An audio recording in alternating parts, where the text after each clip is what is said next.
على سيد الأنبياء والمرسلين أما بعد فأعوذ بالله من الشيطان الرجيم بسم الله الرحمن الرحيم فليس عليكم جناح أن تقصروا من الصلاة إن خفتم أن يفتنكم الذين كفروا، پس نہیں ہے تم پر کوئی حرج کوئی گناہ کہ تم نماز کو قصر کر لو اگر تمہیں اندیشہ ہو کہ کافر تمہیں فتنے میں مبتلا کر دیں گے۔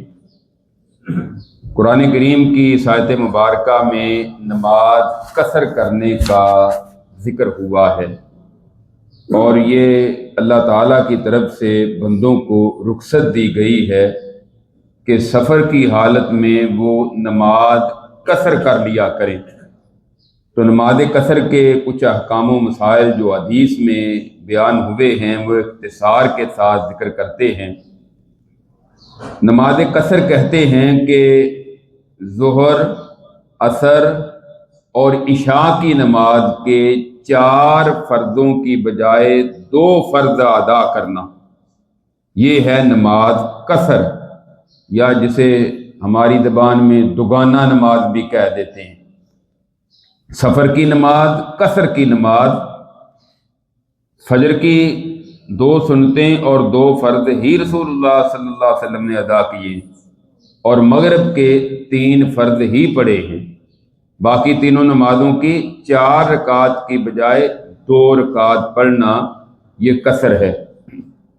اور پھر ان میں کوئی اس کے علاوہ سنتیں پڑھنا وہ قصر میں نہیں آتی، یعنی اگر آپ نماز قصر کرتے ہیں تو پھر آپ سنتیں نہیں پڑھیں گے۔ سیدنا عبداللہ بن عمر رضی اللہ تعالیٰ عنہ بیان کرتے ہیں، صحیح بخاری میں ہے کہ رسول اللہ صلی اللہ علیہ وسلم کے ساتھ میں نے کئی سفر کیے، آپ سفر میں نماز قصر پڑھتے تھے اور سنتیں نہیں پڑھتے تھے۔ میں نے سیدنا ابو بکر رضی اللہ تعالیٰ عنہ کے ساتھ کئی سفر کیے، انہوں نے سفر میں نماز قصر پڑھی ہے اور اس میں کوئی سنتیں ادا نہیں کی۔ سیدنا عمر رضی اللہ تعالیٰ عنہ کے ساتھ میں نے کئی سفر کیے، انہوں نے سفر میں نماز قصر پڑھی ہے اور سنتیں نہیں پڑھی۔ سیدنا عثمان رضی اللہ تعالیٰ عنہ کے ساتھ میں نے کئی سفر کیے ہیں، انہوں نے سفر میں نماز قصر پڑھی ہے اور اس کے ساتھ کوئی سنتیں ادا نہیں کی۔ پھر فرماتے ہیں کہ اللہ تعالیٰ نے قرآن کریم میں یہ ارشاد نہیں فرمایا لَقَدْ كَانَ لَكُمْ فِي رَسُولِ اللَّهِ أُسْوَةٌ حَسَنَةٌ، لوگوں تمہارے لیے رسول اللہ علیہ وسلم کی زندگی میں ہی بہترین نمونہ ہے۔ اس سے معلوم ہوتا ہے کہ سفر میں نماز قصر یہ ہے کہ فرض بھی آپ 2 پڑھیں گے، سنتیں کوئی بھی نہیں پڑھیں گے سوائے فجر کی 2 سنتوں کے۔ حضرت عبداللہ بن عمر رضی اللہ تعالیٰ عنہ ایک موقع پر سفر میں 2 فرض پڑھے اور جا کر اپنے بستر پر لیٹ گئے۔ ان کا بھتیجا کہنے لگا اگر آپ ساتھ 2 سنتیں بھی پڑھ لیتے تو بہتر تھا۔ فرمانے لگے اگر میں نے 2 سنتیں پڑھنی تھی تو اس کی جگہ پھر میں 4 فرض ہی کیوں نہیں پڑھ لیتا؟ کہ نماز قصر تو اللہ تعالیٰ نے آسانی کے لیے کی کہ فرض بھی 2 کم کر دیے، اور اگر ساتھ سنتیں بھی پڑھنی تھی تو پھر قصر کرنے کا تو مقصد ہی ختم ہو گیا، پھر 4 فرض ہی پڑھ لیتا۔ تو بعض لوگ سفر میں فرض تو 2 پڑھ لیتے ہیں اور سنتیں ساری پڑھتے ہیں، تو یہ قصر کرنے کا درست طریقہ نہیں ہے۔ قصر کی جو رکعت ہے وہ میں نے ذکر کر دی۔ دوسرا مسئلہ یہ ہے کہ اللہ تعالیٰ نے اس آیت میں ارشاد فرمایا ہے کہ تم پر کوئی گناہ نہیں اگر تم نماز قصر کرو اگر تمہیں اندیشہ ہو کہ کافر تمہیں فتنے میں مبتلا کر دیں گے۔ حضرت یعلا بن امیہ رضی اللہ تعالیٰ عنہ کہتے ہیں کہ میں نے سیدنا عمر رضی اللہ تعالیٰ عنہ سے پوچھا اس آیت میں تو اللہ تعالیٰ نے کہا ہے کہ اگر تمہیں دشمن کے فتنے کا ڈر ہو، دشمن کے حملے کا اندیشہ ہو تو پھر تم قصر کرو۔ تو ہم تو عام حالات میں بھی قصر کرتے ہیں۔ سیدنا عمر رضی اللہ تعالیٰ عنہ کہتے ہیں کہ مجھے بھی اس بات پر تعجب ہوا تھا اور میں نے یہی سوال رسول اللہ علیہ وسلم سے کیا تھا، تو آپ نے فرمایا تھا اللہ تعالیٰ نے امن کی حالت میں تمہارے لیے نماز قصر کرنا اپنے طور پر تم پر احسان کیا ہے، لہذا تم اللہ کے احسان کو، اللہ کی رخصت کو قبول کرو۔ یعنی ایک تو ہے میدان جنگ میں جب دشمن کا ڈر ہو، اس کے علاوہ اللہ تعالیٰ نے اپنے بندوں پر احسان کیا، مہربانی کی کہ سفر میں نماز کم کر دی، تو یہ اللہ کی طرف سے رخصت ہے، لہذا اس کو تم قبول کرو۔ تو اگر کوئی بندہ سفر میں پوری نماز پڑھ لیتا ہے تو وہ نماز اس کی درست ہوگی، لیکن قصر نماز پڑھنا افضل ہے، کیونکہ رسول اللہ صلی اللہ علیہ وسلم نے سفر میں قصر نماز ادا کی ہے۔ آپ کے بعد خلفائے راشدین سیدنا ابو بکر، سیدنا عمر، سیدنا عثمان رضی اللہ عنہم نے بھی نماز سفر میں قصر ہی ادا کی ہے۔ تیسرا مسئلہ یہ ہے کہ سفر میں جو آپ کتنا سفر کر لیں گے تو آپ نماز قصر شروع کر دیں گے۔ صحیح بخاری میں حدیث ہے، سیدنا انس رضی اللہ تعالیٰ عنہ بیان کرتے ہیں کہ رسول اللہ صلی اللہ علیہ وسلم نے مکہ میں ظہر کی نماز 4 رکعت ادا کی، پھر آپ مدینہ میں آپ نے ظہر کی نماز 4 رکعت ادا کی، پھر آپ سفر کے لیے نکلے مکہ جانے کے لیے، تو آپ نے ذوالحلیفہ میں آ کر عصر کی نماز 2 رکعت ادا کی۔ اور ذوالحلیفہ جو ہے یہ تقریباً کوئی 7-8 کلومیٹر کا فاصلہ ہے مدینہ منورہ سے ذوالحلیفہ، جہاں سے آ کر احرام باندھا جاتا ہے، اور وہ آج کل تو مدینہ کی آبادی کا حصہ ہی بن چکا ہے۔ تو اس حدیث سے یہ بات معلوم ہوتی ہے کہ اگر آپ لمبا سفر کرنا چاہتے ہیں تو اپنے شہر سے نکلتے ہی نماز قصر شروع کر دیں گے اگر آپ کا سفر لمبا ہے۔ اب سفر کسے کہتے ہیں، یا حدیث کی اصطلاح میں کہ کتنا سفر کریں گے تو نماز قصر ہوگی؟ اپنے شہر سے نکلنے کے بعد حدیث میں شعبہ نے 2 چیزوں کا ذکر کیا ہے کہ 3 میل یا 3 فرسنگ، تو اہل علم کہتے ہیں کہ احتیاطاً آپ 3 فرسنگ کہہ لیں، احتیاط کا تقاضا یہی ہے۔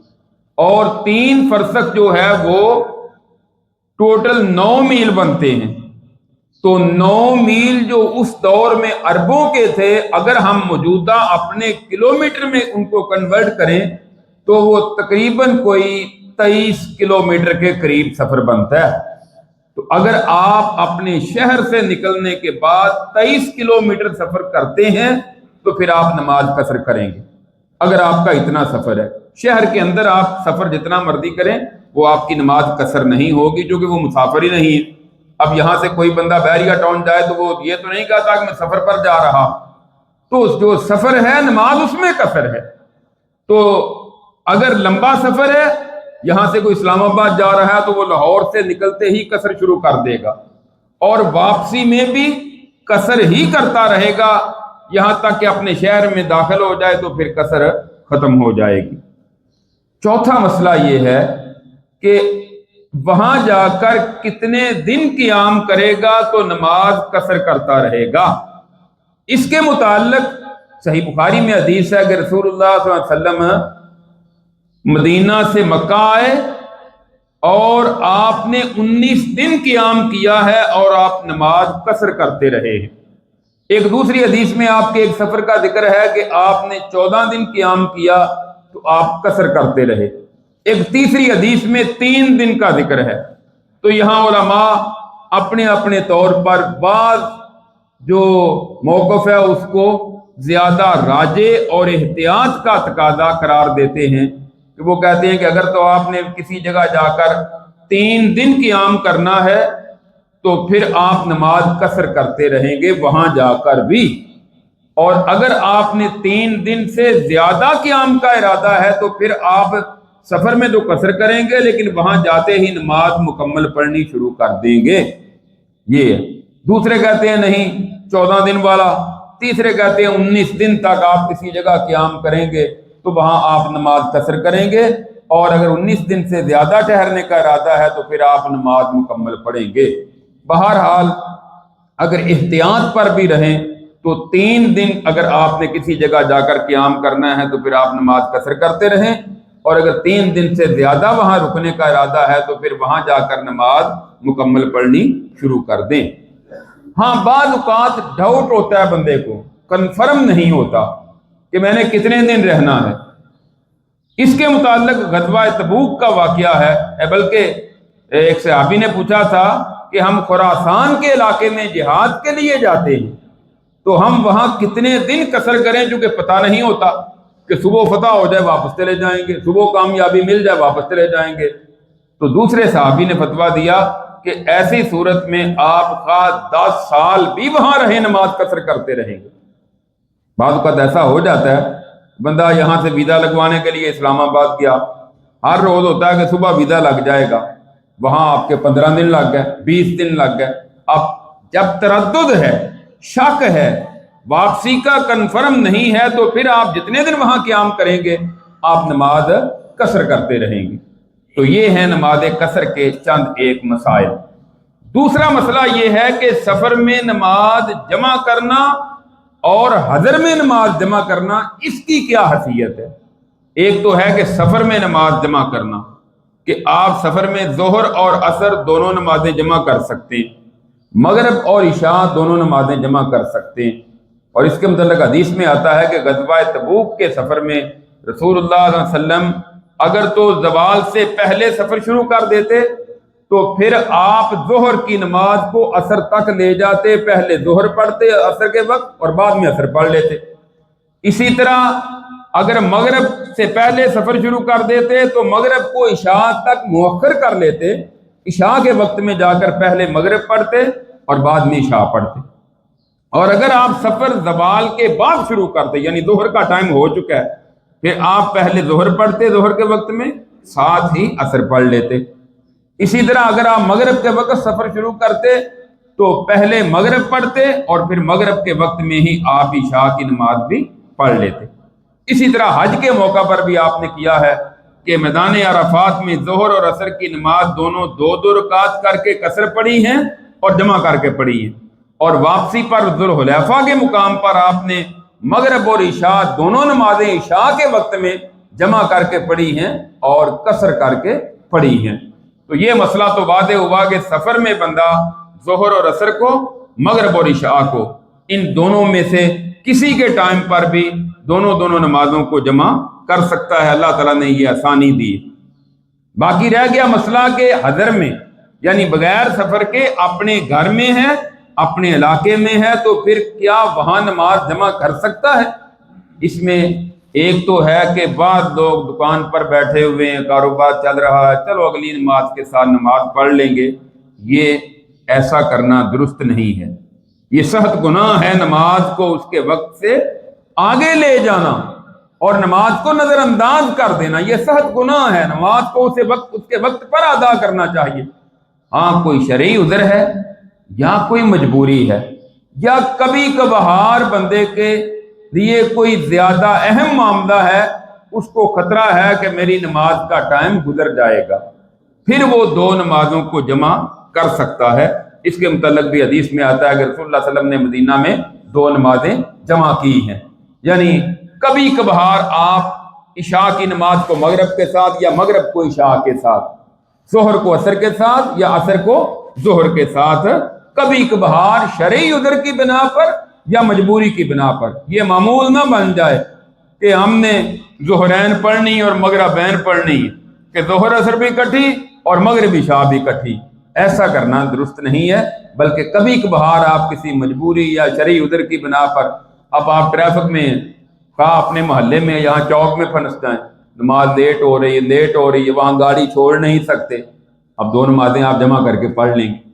اور آخری صورت یہ ہے کہ کبھی نماز کسی وجہ سے بھی رہ جائے، اگر آپ سوئے رہے ہیں تو جب بھی بیدار ہوں گے فوری طور پر آپ وہ نماز پڑھ لیں گے، یا کسی نماز کو بھول جائیں تو جب بھی آپ کو یاد آئے گا، حدیث میں آتا ہے کہ وہ نماز پڑھ لو۔ تو نماز رہنی کسی صورت میں بھی نہیں چاہیے۔ اللہ تعالیٰ نے آسانیاں کی ہیں، سفر میں مزید آسانیاں کر دی ہیں کہ آپ نماز سفر میں قصر کر کے پڑھ لیں، جمع کر کے پڑھ لیں، لیکن کسی بھی صورت میں نماز کی رخصت نہیں ہے کہ آپ کو نماز معاف ہے۔ یہ سفر اور قصر کے کچھ احکام و مسائل اور جمع کے متعلق کچھ احکامات تھے جن کا ہم نے آج کے درس میں ذکر کیا ہے۔ اللہ رب العزت سے دعا ہے کہ اللہ تعالی ہمیں کتاب و سنت پر عمل کرنے کی توفیق عطا فرمائے۔ آخر دعوانا الحمدللہ رب العالمین۔